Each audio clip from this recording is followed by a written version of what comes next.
Hello everyone. So we got our Caline Power CP-209 power supply and our Valeton GP 200 LT. So this power supply delivers 500 milliamps on each of its isolated outputs at 9 volts. So normally you would be using one of its extensions like this one for feeding a device. But in the case of the Valeton, since we know that it requires up to 1000 milliamps, what you want to do is you would be using a splitter like this one and connecting it to the output. So I'll show you how that is connected.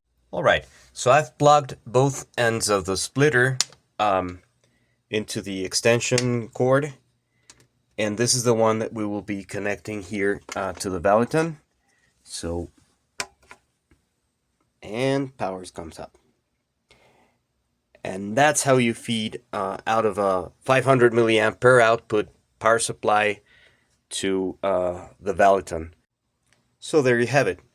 By connecting the two outputs into the splitter, you're effectively being able to transfer as many as 1000 milliamps, the sum of these two outputs, into the unit. And that should be more than enough in order to comply with its demands. Now, in practice, I've tried myself, what happens if you unplug one of this? Is 500 milliamps enough to really feed the device?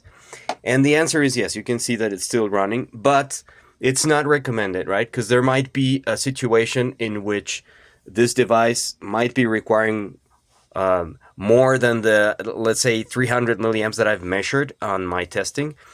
So far I haven't passed that 300 milliamp mark, even after turning the brightness all the way up in this display.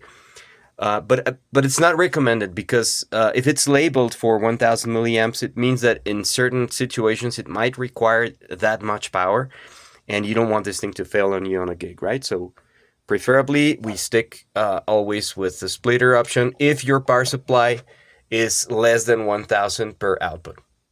All right, thanks for watching.